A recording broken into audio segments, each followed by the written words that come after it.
Les Houthis en profitent pour régler leur compte avec l'Arabie Saoudite. 3 missiles balistiques des Houthis ont visé le site pétrolier le plus important d'Aramco à Jazan, en Arabie Saoudite. C'est carrément l'Iran qui fait une passation de service aux Houthis et les mandaterait désormais de s'occuper spécialement de l'Arabie Saoudite. On se souvient que depuis longtemps, il existe un blocus saoudien avec une coalition arabe contre les Houthis du Yémen.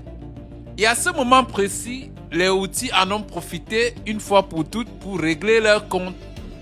Les Houthis ont désormais décidé de saisir la balle au bond pour régler pour de bon leur litige avec l'Arabie Saoudite. Les Houthis en profiteraient désormais pour s'attaquer au business pétrolier saoudien. Et ce qui d'ailleurs pourrait faire les affaires de l'Iran, qui va désormais se tâcher de s'occuper des autres dossiers dans la région, à savoir le Bahreïn, le Qatar, le Koweït, la Jordanie. Donc, l'Iran laisserait désormais le soin aux Houthis de s'occuper précisément de l'Arabie Saoudite. Les Houthis aujourd'hui qui saisissent gentiment cette balle et profitent pour se faire plaisir sur le théâtre saoudien.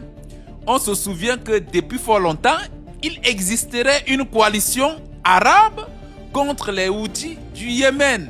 Un embargo imposé aux Houthis qui notamment aujourd'hui ne touche pas seulement les Houthis, mais ça touche généralement tout le Yémen qui en subit les conséquences. Alors que le conflit irano-américain atteint les degrés d'intensité les plus élevés, c'est à ce moment précis que les Houthis en profitent pour entrer en scène.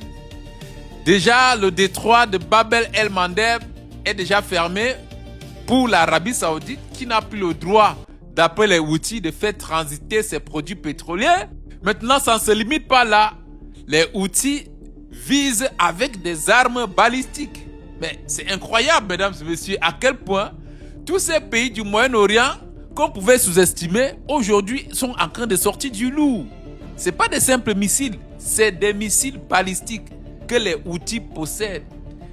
Donc, mesdames et messieurs, l'Iran s'est bien préparé et les soutiens de l'Iran dans la région sont également de taille, puisque eux également ils possèdent le balistique. C'est pas du n'importe quoi. L'Iran insiste qu'elle va sauf que facturer le passage sur le détroit d'Ormuz. Et voici les révélations du ministre des Affaires étrangères iranien sur la question de la facturation des canaux et des détroits dans le monde. L'Égypte, mesdames et messieurs, facture le passage du canal de Suez entre 200 000 $ et 700 000 $. Le canal de Panama est facturé. Mais pourquoi ça ne pose pas problème? Souvenez-vous, à un moment donné, les États-Unis étaient allés jusqu'à imposer leurs menaces et allant même à prendre le contrôle du canal de Panama. Mais qu'est-ce qui se passe? Si on voit que du côté de l'Égypte, personne ne dit mot, c'est silence total. Mesdames et messieurs, est-ce que les États-Unis n'ont pas une contrepartie du fait qu'ils subventionnent beaucoup l'armée égyptienne? Si les États-Unis se sont tus sur la taxation du droit de passage sur le canal de Panama, sur le canal de Suez, ça veut dire, mesdames et messieurs, qu'ils ont quelque chose. Et l'Iran, ayant vu cela, a voulu aussi prendre pour exemple. Et là, ça commence à poser problème. Parce que là, l'Iran serait en train d'ouvrir la boîte de Pandore. Donc, en fait, les États-Unis ont une mainmise sur les passages des différents canaux dans le monde.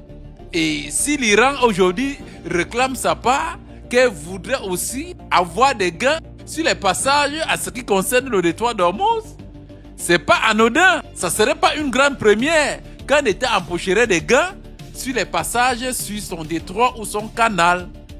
Donc, lorsque l'Iran veut imposer les droits de passage à Ormuz, on refuse. Et les États-Unis sont même allés, souvenez-vous, jusqu'à dire que non, si l'Iran voudrait imposer les droits de passage, elle devrait le faire conjointement avec les États-Unis.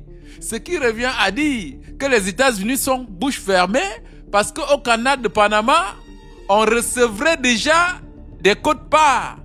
Évidemment, au canal de Suez, on recevrait des quotes-parts et du coup, la bouche est fermée. Et l'Iran, comme ils ne font pas partie de l'équation de ceux qui sont partagés le monde, ils n'auraient pas droit à percevoir des droits de passage sur le passage sur Hormuz.